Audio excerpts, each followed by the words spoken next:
Сайн байцгаана уу эрхэм сонсогчдоо. Эрүүл амьдрах уу зөв хооллын манай зөвлөгөө нэвтрүүлэг эхэлж байна. За өнөөдөр бид манай нэвтрүүлгийн байнгын хөтлөгч багш эрүүл мэндийн зөвлөгч багш өвөр Монголын телевиз хорооны хөтлөгч тусгай мэргэжилтэн Мөнхөө Гойтагаа өөхний талаар ярих гэж байна. За энэ бол одоо турах гэж байгаа юм уу? Биеийнхээ гоо сайхныг анхаардаг тэр дотроо бүсгүйчүүд юм бол хамгийн аюултай аимшигын үг гэж ингэж ойлгодог. Гэтэл үгүй юм байна. Өөгчийн хүний бие үндсэн бүрэлдэхүүн хэсэг юм байна гэдгийг бол би дурдах хичээлээр мэдэж авсан. Өөхний талаар ярив багшаа. За тэгээ өөх гэдэг хэлэнгүүт ерөөсөө айж болохгүй. Өөх бол маш их чухал юм байгаа юм. Тийм болохоор бид нар өөхийн тухайтай зөв танилтыг бий болгох чухалтай. Ер нь өөхийг бол хоёр төрөл болгон хувааж байгаа л да. Нэгдүгээр өөх нь бол малаас гаралтай гэдэг юм, амтнаас гаралтай. Энийг бол нэгдүгээр өөх гэж байгаа юм. Өөх тосны талаараа өөх гэж байгаа. Хоёрдугаар нь тосны төрлийг бас өөх гэж. Ургамлын гаралтай энийг бас эмнэлэгдэр өөх гэдэг. Өөх тос гэж нэрлэгддэг. Ийм хоёр төрөл байгаа. Энэний ялгаа нь хаана байна вэ? Гэвэл амтны өөх болохоор ханмал өөх гэж ярьдаг юм. Ханмал өөх нь бол зарцуу байдлаар их байдаг. Энэ нь эргээд түүн дотор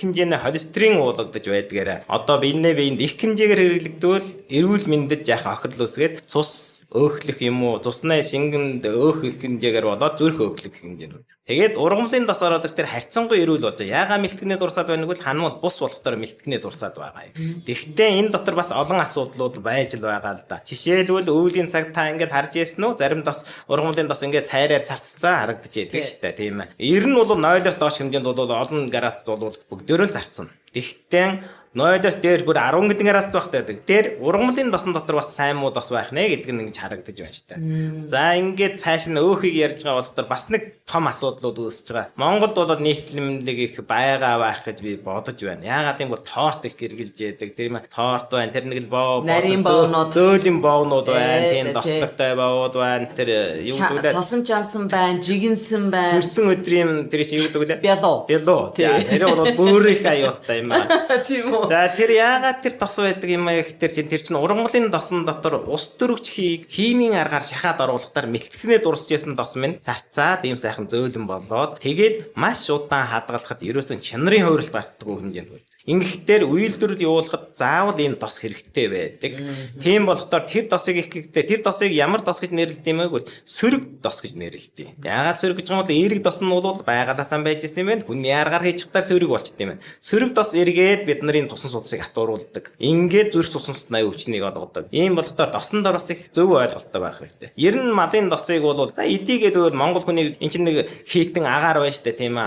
Тийм байгалийн хатуу хөтөө нөхцлүүд байна. Хөдөлмөрлөж байна. Энэ үед зохимжнээ илүү тос хэрэгж болно. Энэ чинь бол цэвэр энерги. Хэтэрхтэрээ бид нарыг таргалуулад байгаа. Хэтэрхтэрээ бид нарыг өөхлүүлээд байна. Илгийн өөхлүүлээд байна. Зүрхийн өөхлүүлээд байгаа. Тийм болохоор өөх тос бол өдөрт 25 г хүний биед хэрэгтэй гэж эмнэлгийн ухаанаас заасан. 25 грамм ч одоо ингээд нэг хэрвээ нэг савн тийвэл юунд хийсэнтэй адилхан болох уу? Том шиг ийм хадгаар бол нэг 2 байгаа баха. 2. Тэр жоохон одоо нэг амнаа хаддаг шүү дээ. Цайнаа иймэрхүү албагаар. Ер нь бол 25 грамд бол нэг зүсэм багшиг зүсэм нэг өөхтөл баг тэнцэх байхаа гэж би бодож байна тийм ээ. Тэгээ би одоо манай найзуудыг хэлдэг байхгүй юу. Үнэхээр өөх их идмээр санагдаад байвал 2 зүйлийн өөхийг яхан идэж болно. Нэг нь өвчүүнээ хэрсэн. Нэг нь сүүл.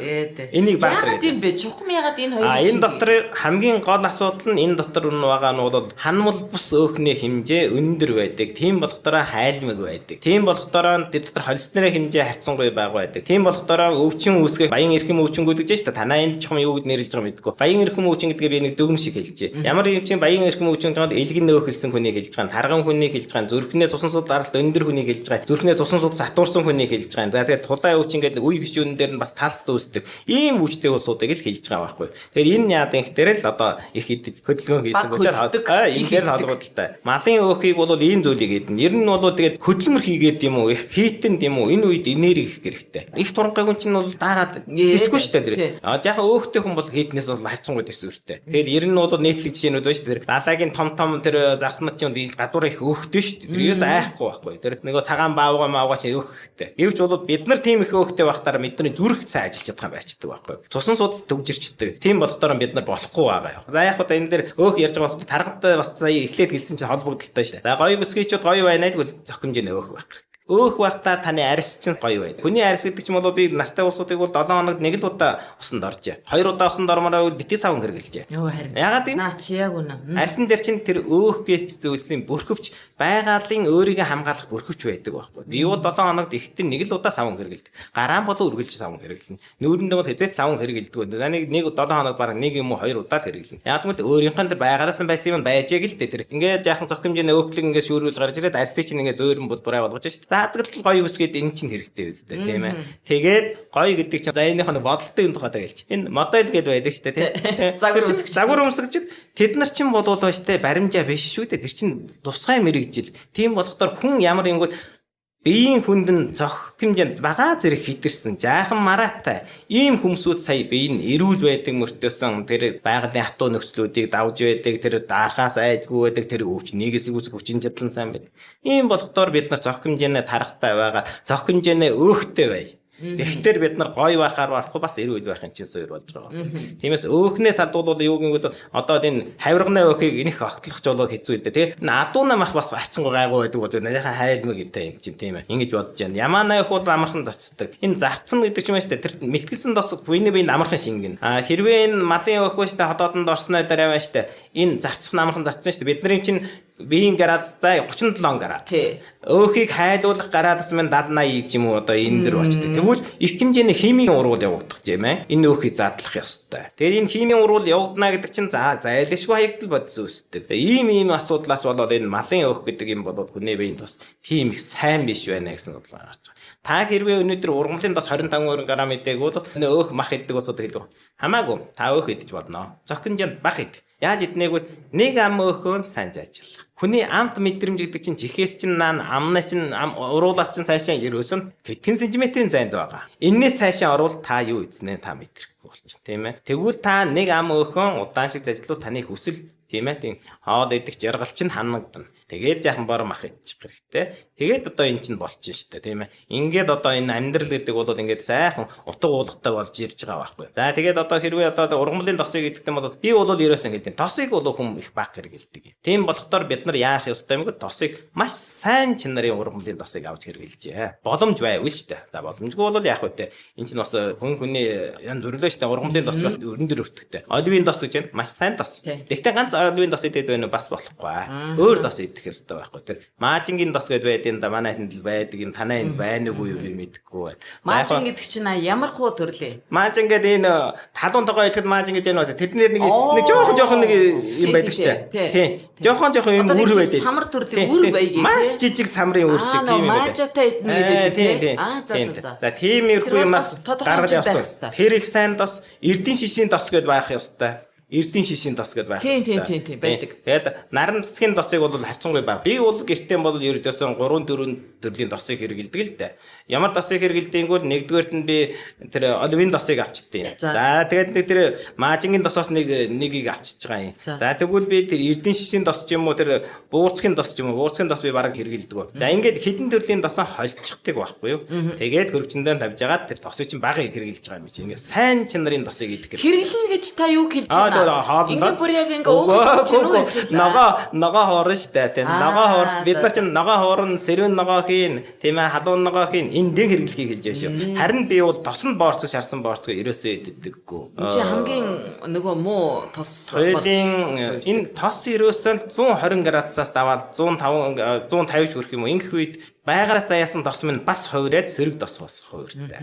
Тэгээд тосонд шаарж яана гэдэг чинь бол их хэмжээний тос уулагдаж байгаа. Дээрээс нь тэр боорцгууд чинь их хэмжээний нүүрс уснаа нэгдэлтэй. Дээрээс нь одоо тэр гаднаас авж байгаа тэр биологи чинь их хэмжээний давстай. Тэгээд ингээд олон зүйлийн юмнууд нь хитэрч гарч ирж байгаа байхгүй. Тэгснээрээ бид нарын эрүүл мэндэд шууд муугаар нэгдэж байгаа юм. Тос ихтгэдээрээ л бид нар шууд таргалж байгаа. Энийг бол хүн болгон мэдж байгаа юм чинь тийм ээ. Гэвч бол таргалах бол бас ганцхан тостой холбогдолтой асуудал биш ээ. Тэр нүүрс уснаа нэгдлээс бид нар бас таргална. Тийм болохоор зөв тосоо бид нар авч явах хэрэгтэй. Тос бол бид нар биэнд одоо өөх тос бол айлшгүй хэрэгтэй. Тэгтээ 25 грамаас битгий их гэтрүүл. Хэрвээ та хүнд шиг хөдөлмөр хийвэл 50 грамм хэрэглэж болно. Өнөөдөр би их шиг махтай өөх мах ижлэгэл 2 өдөр өөхтэй мах идэх шаардлага байхгүй шүү дээ. Тийм ээ. Тос бол хүний биенд их удаан хэрэгэлдэг гэдэг. Энэ бол болно нөхөрлөд байж болно, хадгалж болно. Хүний энергийн чинь маш ганцхан хадгалдаг юм нь юу гэдэг вэ? Өөхийг хадгалдаг. Өөхөө бид нар зарцуулж энерги болгож хадгалж хиддэг. Гэвч бол бид нар уургийг тийм их хэмжээгээр хадгалаад байж чаддгүй. Нүүрс усны нэгдлийг хадгалаад байж чаддгүй. Нин илүү тэр одоо витамин С гэжсэн. Тэр чинь өдөр болгон нөхгүй болохоор илүү гасны дорхноо биес гараа явчихдаг. Тэгээд эргээ дахиад дутагддаг байхгүй юу. Одоо тэгээд тийм болохдоор бид нар өдөр тэрнийг нөхөж авч явах ийм их шаардлагатай болж байгаа байхгүй юу. Өөх бол харин тийм биш ээ. Өөх бол харьцангуй гайгүй. Бас тодорхой хэмжээнд хадгалж хадгалж байгаа байхгүй биэндээ ганцхан хадгалж чаддаг юм чинь өөх л байгаа байхгүй юу.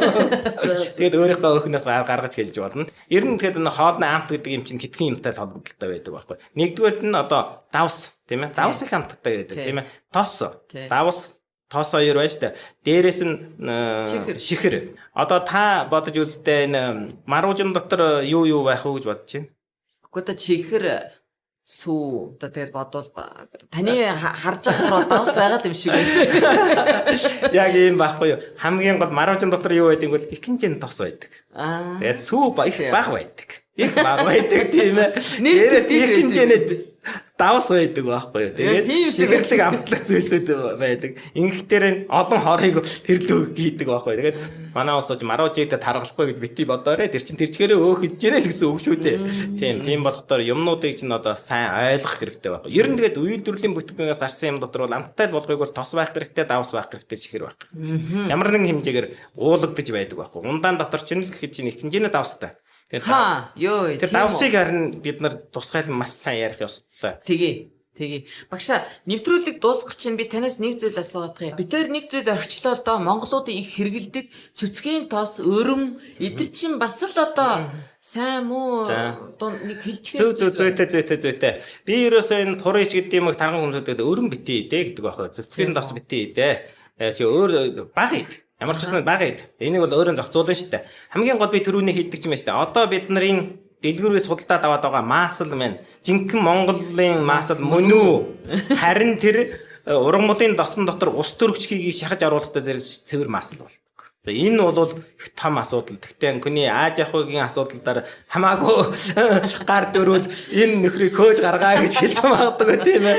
Тийм болохдоо тэр байж та. Ерөөсөн тийм. Тэгэхээр бол маасл гэдэг юмыг бол их ойлгох хэрэгтэй. Тэр өрөм бол яг байгалаас ирсэн гэдэг нь бол ойлгомжтой тийм ээ. Тэгтэл л одоо сүүлийн үед янз бүрийн аргаар хийгдсэн өрмүүд байгаа. Гэхдээ энэ маасл гэдэг юмыг бол одоо маасл хамгийн гол байна шүү дээ. Тэр ургамлын досон дотор ус төрөгчгийн шахтаар зэрэг яг маасл болж байгаа байхгүй юу. Энэ маасл чинь байна шүү дээ. Хамгийн гол нь сөрөг тос үүсэж байгаа. Сөрөг тос гэдэг нь эргээд бидний зүрх цусан суснаа өвчнийг үүсгэдэг. Гол эрэлт болж байгаа. Тэгэхээр энийг их анхаарах хэрэгтэй. Би тэгээд хэлж байгаа. Тэгээд бид нар чинь далхаа яаж идэх юм бэ гэж асууж байгаа хгүй надаас. Далхыг идэж бол арга байна шүү дээ. Дээр нь жоохон тараг дөрчих. Тэг болно шүү дээ. Болохгүй яагаад дээр нэг хатгаа жимс тавьчих, дээр нэг өгөрцгийг тавьчих тийм болно шүү дээ. Тэгтээ би кам тавихыг би бас нэг сайн мэдээшгүй байгаа. Тэгээд дараачийн удаанд яа. Нөгөө нэг орс бяцлаг бидрийг хэрэгэлдэг шүү дээ. Давстай. Тэр зүгээр үү? Тэр би бодвол бяцлагын хувьас нь авч хэлэхэд би арцсангүй баг хэрэглэхэд болох ба. Харин давсны хэмжээ нь ямар зэрэг байдгийг би сайн мэдэхгүй байна. Давс гэдэг юм бол ерөөсөө 6 грамм. Тэрнээс хэтэрхтэрэл олон аюул үүсэж байгаа. Энийг бид нь жишт нь ярина. За тэгээ. За баярлалаа багш.